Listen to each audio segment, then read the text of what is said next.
Donc on va faire la correction des activités pages 161 et 160. On va commencer avec l'activité 3. Donc dans l'activité 3, en fait, on vous parlait de polymères. Et on vous parlait notamment d'une réaction qui s'appelle la réaction de condensation. Alors on l'a vu l'année dernière quand on a étudié les peptides et les polypeptides. Et on va en fait revenir un petit peu là-dessus. Alors, on vous parle du polyglycolique acide ou encore acide polyglycolique. On vous dit que c'est un produit de synthèse qui est constitué de l'enchaînement de molécules d'acide glycolique qui vous est présenté ici. On vous dit qu'on fait réagir deux molécules d'acide glycolique et que ça va donner du coup une nouvelle molécule et ça va éliminer une molécule d'eau. On vous détaille un petit peu qu'est-ce qui réagit avec quoi. On vous dit que c'est la combinaison entre l'atome d'hydrogène H de l'alcool, c'est-à-dire celui-ci là, qui vient réagir en fait avec le groupement oxydryle, c'est-à-dire le OH ici, de l'acide carboxylique. Et on vous dit qu'ainsi on peut avoir on peut avoir un polymère. Cette réaction est faisable en fait quasiment à l'infini. Voilà. Ensuite, on vous dit que dans l'organisme, en général, c'est la réaction inverse qui se produit. On va venir casser la liaison qui est construite ici. Là. Et l'hydrolyse, ça provoque du coup la coupure des motifs. On dit que le fil il se désagrège et il disparaît. C'est comme ça que les fils de suture sont résorbables. On vous demandait le nom de l'acide glycolique en nomenclature officielle. Alors ça, c'est pas quelque chose d'exigible à votre niveau, mais on va quand même le faire ensemble. Nous, ce qu'on a vu ensemble, c'est de se dire que, en premier, ce qu'on fait, c'est qu'on repère la chaîne carbonée. Alors la chaîne carbonée, elle est ici. À l'intérieur de cette chaîne carbonée, on a deux atomes de carbone. L'alcane associé, a priori, c'est l'éthane. Ensuite, on voit qu'on a COH. COH, a priori, ça fait référence aux acides carboxyliques. Pour nommer un acide carboxylique qui contient deux atomes de carbone, eh bien, il faut faire acide alcanoïque avec alcane, le début en fait, de l'alcane associé. Ici, dans notre cas, c'est l'éthane, ça nous donnerait du coup acide éthanoïque. Mais si on regarde, l'acide éthanoïque, c'est cette bestiole-là. Et nous, on n'a pas l'acide éthanoïque, puisque finalement, sur cet atome de carbone, dans notre acide glycolique, qu'est-ce qu'on a? On a une fonction alcool. En fait, on se retrouve avec une molécule qui a deux fonctions différentes. D'un côté, une fonction acide, qui vous est présentée ici, et de l'autre côté, une fonction alcool, avec le groupement hydroxyle qui vous est donné ici. Ici, du coup, vous avez l'acide glycolique, je pense que vous l'aviez compris. Eh bien, pour nommer ça, on est obligé de dire qu'en fait, il y a un groupement hydroxyle qui se situe quelque part sur notre acide éthanoïque. Eh bien, ça sera du coup l'acide hydroxyéthanoïque. On ne précise pas le numéro du carbone où se trouve notre groupement hydroxyle, tout simplement parce qu'il ne peut être présent que sur cet atome de carbone-ci. Ensuite, on vous dit, par examen de la formule ci-dessous, il fallait montrer que l'on peut réaliser une réaction de condensation, du coup, avec des acides aminés, de formule générale, comme ça. Alors, première des choses à faire, ça va être de comprendre la réaction de condensation qui vous est présentée dans le document. Donc, c'est ce qu'on va faire en premier. Ici, du coup, vous avez une molécule d'acide glycolique qui va venir réagir avec l'autre molécule d'acide glycolique. Et donc, dans le texte, on vous dit qu'en fait, c'est l'hydrogène H de la fonction alcool, là, de notre groupe hydroxyle, qui va venir réagir avec, ici, ce groupement de la fonction acide. Alors, ce groupement de la fonction acide, ce qui se passe, c'est que votre oxygène, il va venir attraper ici l'hydrogène qui est là.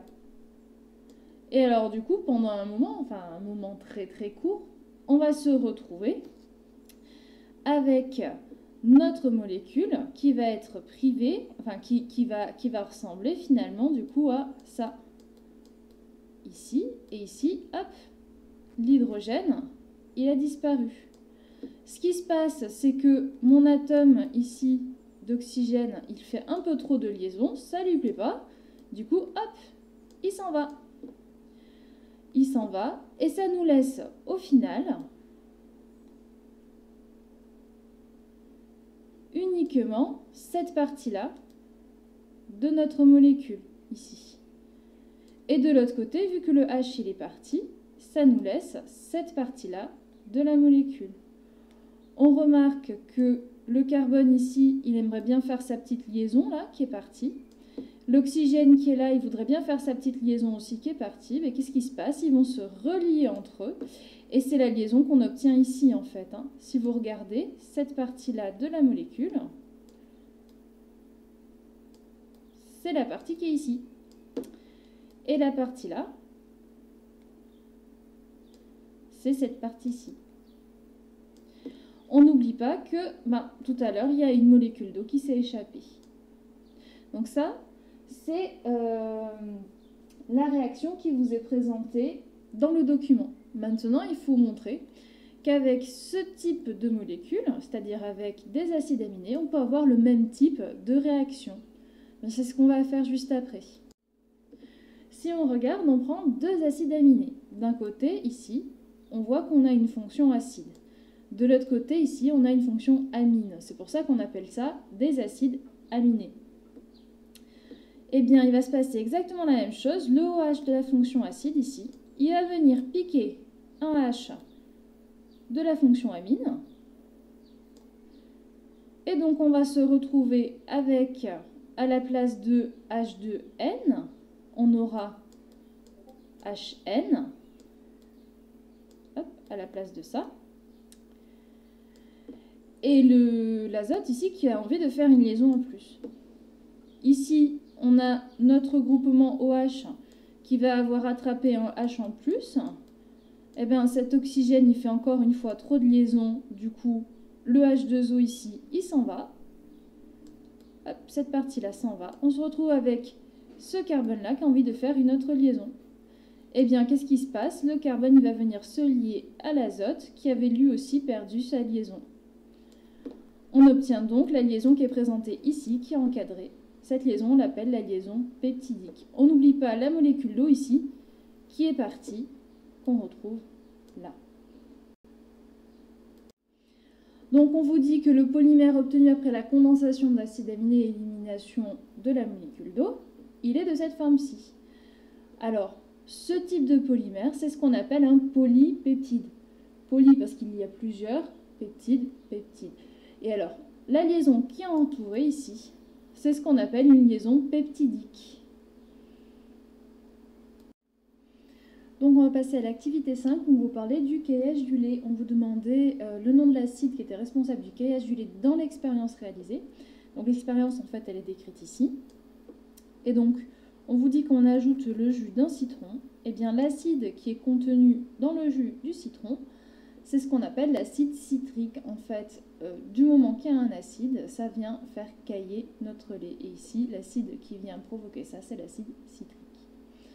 En question 2, on nous demandait de rechercher des renseignements sur l'origine et la composition de la présure. Alors ici, je vous ai mis finalement ce qu'on nous donne dans Wikipédia. On nous dit que la présure, c'est un coagulant du lait qui est d'origine animale.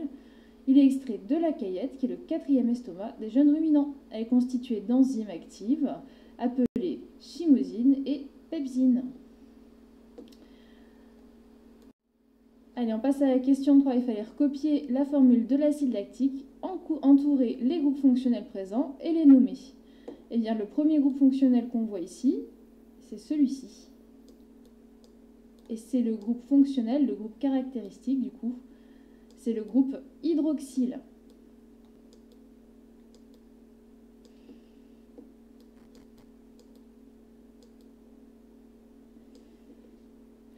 Ensuite, on voit le groupe COOH. Et ici, vous avez du coup le groupe qu'on appelle le groupe carboxyle, d'où le nom acide carboxylique d'ailleurs. Donc tout ça, on l'a vu l'année dernière.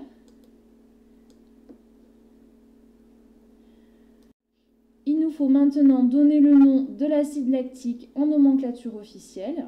Eh bien ça, c'est quand même pas tout à fait de votre niveau. puisqu'on voit bien, comme l'activité précédente, que vous avez une fonction alcool ici et une fonction acide. Et donc du coup, les molécules bifonctionnelles, ça c'est pas de votre niveau, mais on va essayer de justifier le nom que je vous ai donné ici, qui est l'acide 2-hydroxypropanoïque. Déjà, pourquoi est-ce que j'ai écrit propane ici? Tout simplement parce qu'on a 1, 2, 3 carbones. Et donc 3 carbones, ça fait référence à l'alcane qui est le propane. Ensuite, on dit que c'est un acide puisqu'on a bien ici le groupement carboxyle. C'est même un acide carboxylique, donc c'est de l'acide propanoïque. Il a en plus, sur le carbone numéro 2, ici on a le carbone numéro 1, sur le carbone numéro 2, on voit qu'il a le groupement hydroxyle, d'où le 2-hydroxy qui est noté ici. Donc on va passer à l'activité 6, où on vous parle de la fermentation malolactique. On vous donnait l'acide malique et l'acide lactique. On vous demandait d'écrire les formules semi-développées de l'acide malique et de l'acide lactique. Alors pour écrire les formules semi-développées, ici en fait il faut remplacer dans vos formules topologiques chaque angle par son carbone et le nombre d'hydrogènes associés. Par exemple ici j'ai un carbone qui fait déjà 1, 2, 3, 4 liaisons, je n'ai pas besoin de rajouter d'hydrogène. À cet endroit-ci, on sait qu'on va avoir un autre carbone. Celui-ci fait que 2 liaisons et on sait que l'atome de carbone veut faire 4 liaisons en tout. On est obligé de rajouter 2 atomes d'hydrogène. Ici, on a un atome de carbone aussi. Lui, il fait 3 liaisons. On est obligé de rajouter un atome d'hydrogène. Et ici, cet atome de carbone-ci fait déjà 4 liaisons. Pas besoin de rajouter d'hydrogène. Ensuite, ici, on a l'acide lactique. Alors, en bout, ici, on a un atome de carbone qui n'a déjà fait qu'une seule liaison. Ça veut dire qu'il lui manque 3 liaisons. Donc, on doit rajouter 3 atomes d'hydrogène. Ici, on va rajouter un atome de carbone qui fait 3 liaisons. Et donc, il lui manque une liaison qui est occupée par un atome d'hydrogène. À cet endroit-ci, vous avez un atome de carbone qui fait déjà ces 4 liaisons. Pas besoin de rajouter d'hydrogène. Donc ça vous donne les formules développées qui vous sont données ici et là. Il fallait en déduire la différence de composition entre les deux molécules. Déjà, on peut regarder ce qu'elles ont en commun, ces molécules. Et si on regarde, il y a toute cette partie-là de l'acide malique que l'on peut retrouver ici, dans l'acide lactique. Après, on se rend compte qu'il y a un atome de carbone en plus pour l'acide malique. Et même plus, on a une fonction acide en plus. Donc l'acide malique, c'est ce qu'on va appeler un diacide parce qu'il y a 2 fonctions acides, une ici et une là. Alors que l'acide lactique, c'est un monoacide puisqu'il n'a qu'une seule fonction acide. Il fallait ensuite justifier la remarque du vigneron à l'ouverture de la bouteille. Eh bien, le vigneron, il a l'air de penser que le vin, il pique un peu. Eh bien, c'est peut-être parce que il y a de l'acide malique qui est beaucoup plus acide, du coup, que l'acide lactique. L'acide malique, il est à l'origine de l'acidité du vin. Ensuite, on va passer du coup à l'activité 7. Dans l'activité 7, on vous parlait du vinaigre et de la fermentation acétique. On vous demandait d'indiquer le composé responsable de l'odeur du vinaigre. Eh bien, le vinaigre, il est essentiellement composé d'acide acétique, d'où le nom fermentation acétique. Vous le connaissez mieux sous le nom de acide éthanoïque. L'acide éthanoïque, du coup, c'est l'acide carboxylique qui possède 2 carbones. On vous demandait en question 2 d'écrire les équations chimiques des réactions d'oxydation de l'éthanol qui se sont produites. Alors là, c'était peut-être un petit peu complexe puisqu'on ne vous donnait pas les couples. Alors il faut se dire que dans la bouteille, ici à l'intérieur, on a du dioxygène. Donc le premier couple qui intervient, ça sera le couple du dioxygène et de l'eau, O2 et du coup et H2O. Ensuite, on sait que notre éthanol, qui est ici, il va avoir tendance à se transformer en acide éthanoïque. eh bien, on va voir comment on s'arrange pour écrire l'équation de la réaction d'oxydoréduction qui a lieu entre ces deux couples-là.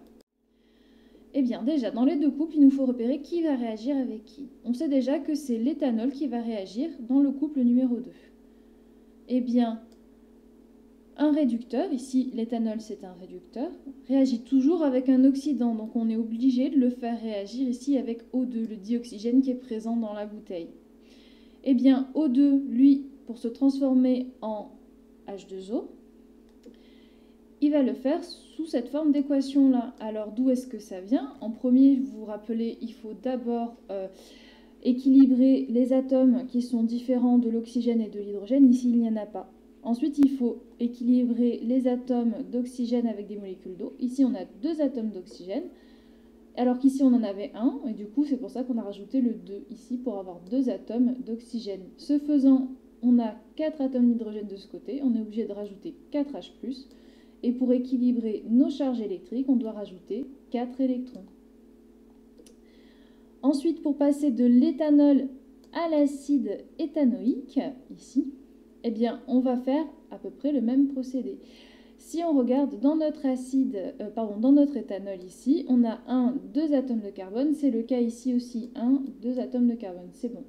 Maintenant, il va falloir équilibrer les atomes d'oxygène. Ici, on en a 1, alors qu'ici, on a 2 atomes d'oxygène. Pour équilibrer, il nous faut placer une molécule d'eau, qui est là. En plaçant notre molécule d'eau, on rajoute des hydrogènes.